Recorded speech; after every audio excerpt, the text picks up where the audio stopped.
میرا دل بدل دے، میرا دل بدل دے، میرا دل بدل دے۔ رکوع کا مطلب عربی میں ہوتا ہے جھکنا۔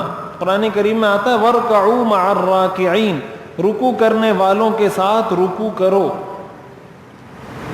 تو رکوع جو انسان جھکتا ہے وہ اس لیے جھکتا ہے اللہ کے سامنے کہ جب کسی کو کسی بادشاہ کا یا کسی بڑے کا کوئی حکم نامہ سنایا جاتا ہے تو وہ اس کے سامنے اپنے سر کو جھکاتا ہے،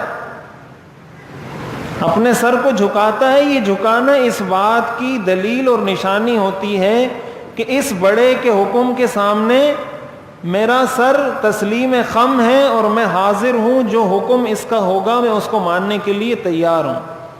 جیسے بعض لوگ کہتے ہیں نا آداب آداب، تو یہ جو سر جھکاتے ہیں، اور یہ بات بھی یاد رکھنی چاہیے کہ مخلوق میں کسی کو رکوع کرنا بالکل اسی طرح حرام ہے جس طرح سجدہ کرنا حرام ہے۔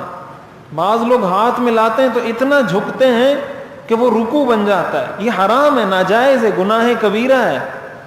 اور سندھ کے اندر تو آپ جائیں تو وہ گھٹنوں پہ ہاتھ لگاتے ہیں، پیروں پہ ہاتھ لگاتے ہیں۔ تو یہ جو کلچر ہے، یہ جو روایت ہے، اس کو ختم کرنا چاہیے، گناہ کبیرہ ہے۔ اسلام نے ان ساری چیزوں کو ختم کیا ہے۔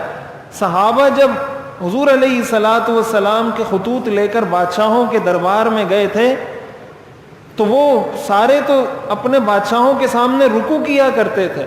جب صحابہ گئے ان میں سے کسی نے رکوع نہیں کیا۔ اس چیز کو انہوں نے بہت برا سمجھا کہ یہاں پر آئے اور رکوع نہیں کیا ہمارے سامنے، لیکن صحابہ نے فرمایا کہ ہمیں حضور علیہ الصلاۃ والسلام نے یہی چیز سکھائی ہے کہ یہ سر اللہ کے علاوہ کسی کے سامنے نہیں جھک سکتا، نہ رکوع میں جھک سکتا ہے نہ سجدے میں جھک سکتا ہے۔ تو اس طریقے سے ایک ہے کہ انسان تھوڑا سا ویسے ہی جھک جائے، تھوڑا سا اپنا سر نیچے کر لے، یا کوئی بڑا ہے تو سر نیچے کر لے کہ وہ ہاتھ رکھ لے، یہ ایک الگ چیز ہوتی ہے۔ لیکن کسی سے ملتے ہوئے اتنا جھک جانا کہ وہ بالکل رکوع بن جائے، یہ جائز نہیں ہے، ٹھیک نہیں ہے۔ اس طریقے سے سلام کرنا کسی سے، یا کسی کی اس طریقے سے تعظیم کرنا، یہ بھی ٹھیک نہیں ہے۔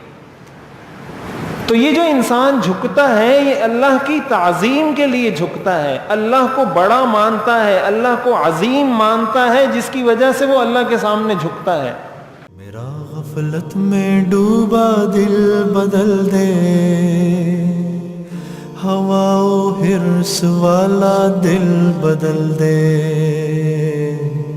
میرا غفلت میں ڈوبا دل بدل دے،